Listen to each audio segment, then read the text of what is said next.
nous puissions écouter l'instruction au nom de ta part. Nous avons besoin de toi. Laisse que le Saint-Esprit puisse prendre le contrôle de ces instants et guide ces instants au nom de Jésus. Amen. Amen. Alors, nous prenons nos Bibles dans le livre des Actes, chapitre 9, le verset 36 à 43. Je disais que le texte dans le livre des Actes, chapitre 9, le verset 36 à 43. Je vais lire.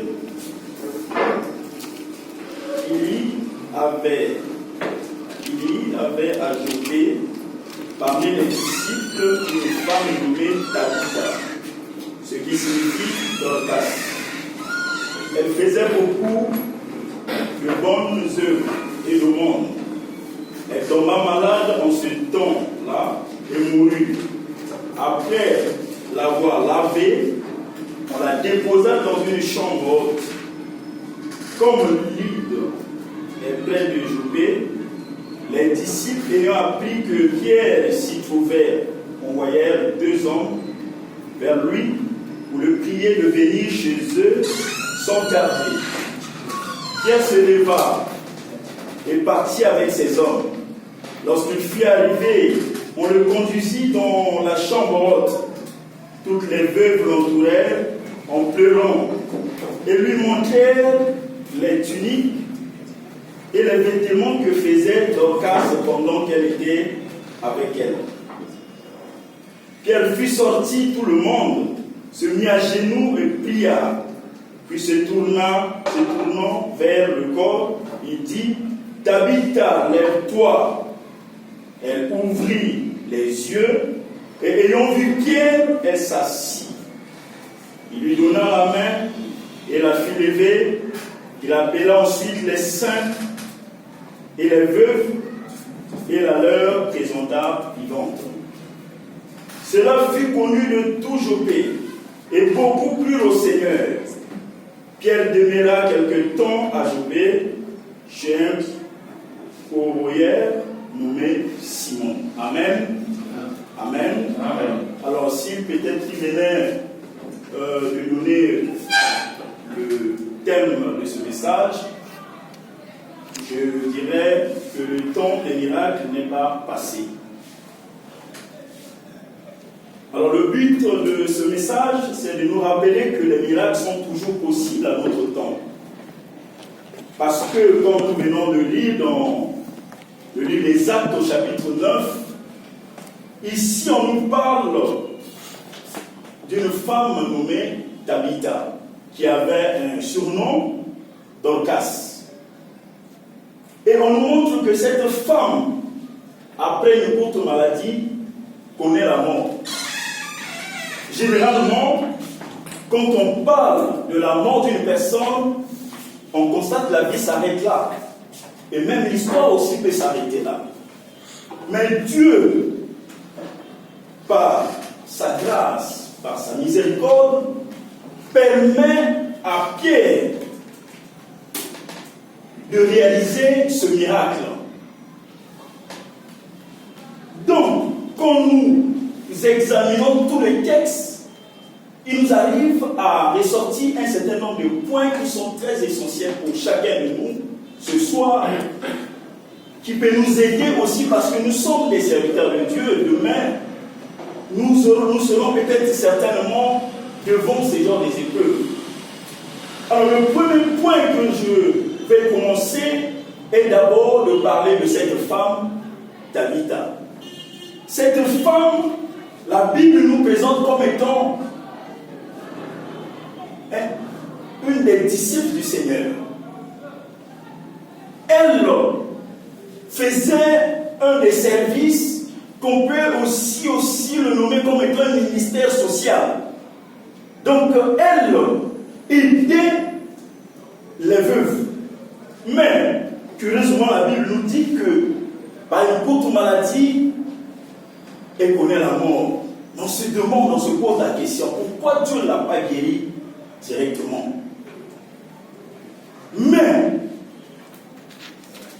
Dieu ne l'a pas guéri à cet instant-là?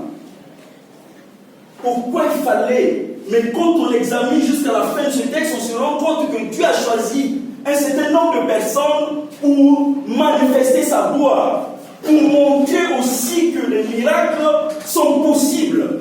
Mais il y a aussi une autre question qu'on peut se poser, on peut se dire, mais pourquoi Dieu permet cet miracle?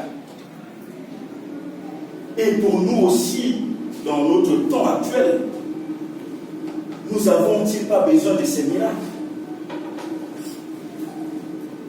C'est en cela que nous voyons qu'on nous parle des veuves, que cette femme, c'est là où je reviens au point 2, je m'aimerais que parler de ces veuves.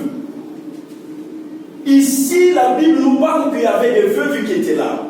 Mais généralement dans la Bible, nous savons que dans le livre des Puissances, au chapitre 68, verset 5, il est dit que notre Dieu est le Père des orphelins, le défenseur des veuves.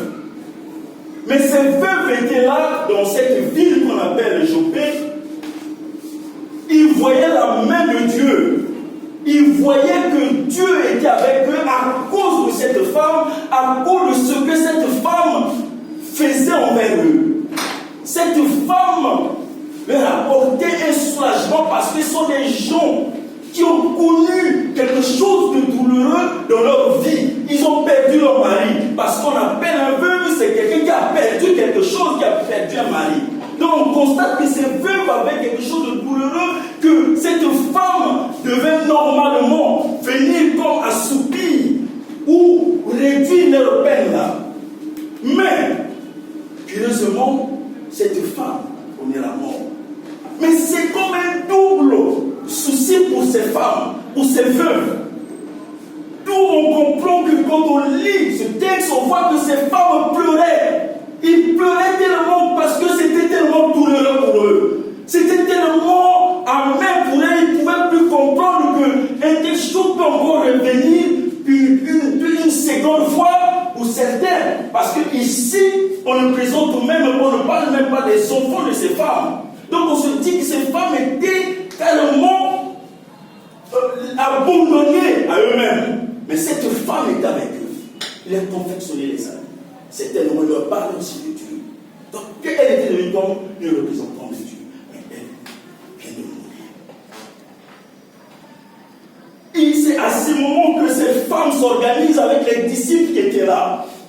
Il faut quitter une ville qu'on appelle Joppé pour aller prendre les disciples qui étaient dans une autre ville. C'est là où je reviens. Je viens directement rentrer dans le troisième point. On doit parler de la ville Joppé. Parce que c'est là où il y a eu le miracle. Cette ville aujourd'hui est nommée Jaffa. C'est une ville dans la Palestine. Cette ville est connue par d'abord sa manière économique. On peut le comparer avec notre pays aujourd'hui, avec le Banque Noire, qui a un port économique. Cette ville aussi avait un port économique, où les gens sont tellement occupés de leur activité. Parce qu'on voit que ici, dans ces textes, on nous parle des disciples. Ça veut dire que la parole de Dieu était déjà rentrée dans cette ville. Il y avait déjà des disciples sont passés là, mais les gens ne s'y intéressaient pas. Parce qu'ils étaient occupés de rien, c'était le monde de ces choses. C'est comme aujourd'hui. Certainement, dans les quartiers où se trouvent nos églises, les gens ne s'y intéressent pas. C'est là le point nécessaire où que j'ai été obligé de parler dans les miracles. Il fallait un miracle dans cette ville. Parce que les gens ne s'y intéressent pas à Dieu. Les gens ne veulent pas, certainement, parce qu'on voit même le nombre de disciples était moins. Mais il y a eu déjà la parole de Dieu qui a été déjà annoncée. Dieu choisit cette ville au hasard pour que son nom soit connu. Raison pour laquelle, bien aimé, il y a des miracles certainement qui se passent dans nos églises. Nous ne devons pas garder cela parce que c'est l'occasion aussi. Ça fait partie de l'évangélisation. C'est ce qui va pousser parfois des gens incrédules. Le miracle Pierre, normalement, ce n'est pas généralement pour nous. C'est généralement la plupart du temps pour les incrédules, ceux qui ne croient pas au Seigneur. D'où le Seigneur choisit cette ville pour accomplir ce miracle. C'est là que je rentre à un autre point. Je dois parler de l'apôtre Pierre, parce que là aussi c'est très nécessaire. L'apôtre Pierre est le disciple du Seigneur. Nous voyons que l'apôtre Paul n'est pas dans cette ville que nous avons appelée, que nous avons déjà essayé de parler aujourd'hui. L'apôtre Paul est dans une autre ville. Les disciples sont venus le voir et lui ont dit, il faut aller avec nous. Non, on parle de Pierre, excusez-moi. Excusez Pierre. Il n'est pas dans cette ville. Il est ailleurs. On doit venir l'appeler. Et l'apôtre Pierre pourrait donner une raison pour dire que, écoute, je vais parler. Déjà, cette ville, la distance qui sépare était déjà une distance qui peut te prendre 3 heures. D'abord d'aller et de retour. Aujourd'hui, on peut le mesurer. Il pourrait donner déjà la raison que je vais parler. Il pourrait rester pour lui assis. Première raison. Deuxième raison, il pouvait dire aussi que la mort n'est pas quelque chose de mauvais. Comme les gens, il pouvait simplement rendre grâce à Dieu et on s'arrêtait là. Non! On voit que Pierre se met debout. C'est là où je voudrais dire à chacun de nous que nous sommes des serviteurs de Dieu. Quand il y a un seul qui arrive, peu importe là où tu es, nous sommes appelés pour ça. Mettons-nous debout. Allons. Parce que le tout du miracle va. Pierre n'a pas hésité, s'est mis debout, il est parti. Quand il arrive, c'est là que je rentre dans un autre point, l'atmosphère de foi. Nous voyons que Pierre est arrivé dans cette ville. Quand il arrive, la première des choses que Pierre fait, il fait sortir d'abord les femmes qui pleuraient. Il sort les femmes, il sort tout le monde, tous ceux qui étaient là. Qu'est-ce que cela veut dire? Il faut qu'il y ait d'abord l'atmosphère de foi. Parce que le miracle ne peut pas s'opérer comme ça. Nous savons tous, nous avons fait le cours de hématologie. Nous avons vu que dans ce cours, il y avait des dons. Et parmi les dons, il y avait un ensemble des dons qu'on appelait le don de puissance. Mais ce don de puissance ne peut que se réaliser si aussi, dans ces dons de puissance, nous parlons, on parle des dons de foi. Mais pour que la guérison, les dons de guérison, les dons de miracle s'opèrent, il faut qu'il y ait d'abord une foi. C'est là où Pierre fait sortir les gens qui pleuraient, parce que ces gens ne mettent pas l'atmosphère de foi. Il va rester d'abord seul, parce qu'il n'y avait pas lui, ces gens, il n'y avait pas des gens qui avaient cette atmosphère de foi. Il fallait qu'il reste seul. Mais on se pose la question, pourquoi Pierre fait cela? Non, il ne fait pas ça au hasard. Il a vu ça avec le Seigneur. Il a vu ça avec le Seigneur. Dans le livre de Luc, au chapitre 8, nous pouvons voir cela avec la fille de Jairus, où nous voyons que le Seigneur un jour est arrivé dans la maison de Jairus avec les disciples. Pierre était là. Ils ont fait sortir les gens qui pleuraient, parce que les gens qui pleurent, eux, ils ne donnent pas cette atmosphère de foi. Il faut même dans nos églises, il y a des moments où quand nous prions, nous devons nous mettre dans l'atmosphère de foi.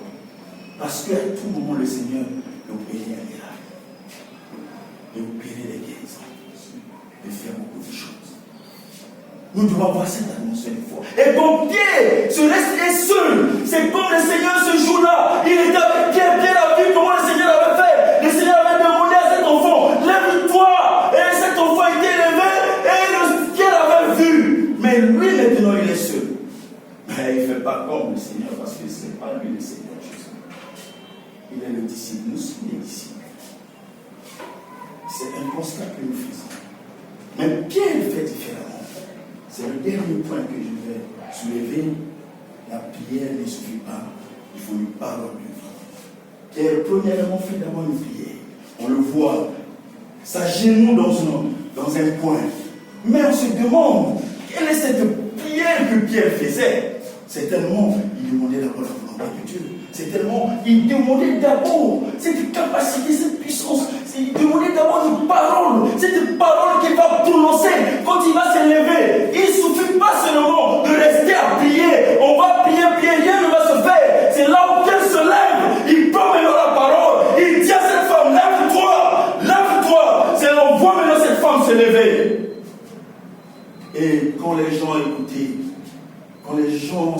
ici, on vit ce miracle s'opérer. Oh, les gens étaient venus. Les gens ont pu, on va la fin de ce discours. Nous voyons que les gens qui étaient occupés dans cette ville, qui étaient tellement occupés dans leurs problèmes, ils sont venus ce jour-là. Ils se sont convertis. Laisse que chacun de nous arrive à cette dimension de l'esprit, à cette atmosphère de foi, à chaque fois que nous prions, à chaque fois que nous avons des problèmes, parce que c'est des occasions comme ça que le Seigneur se manifeste. Et le miracle peut s'opérer à notre temps, comme au temps des disciples, comme au temps des apôtres, comme au temps du Seigneur, comme au temps aussi, même nous voyons cela dans l'Ancien Testament, des prophètes ont accompli un miracle. C'est des moments comme ça. Nous avons aussi besoin aussi de cela. Il faut l'atmosphère de foi. Il faut une parole que le Seigneur se donne. Et nous voyons que les gens se sont repentis ce jour-là. Ils sont venus au Seigneur. C'est une joie immense. Est-ce qu'on peut acclamer le Seigneur?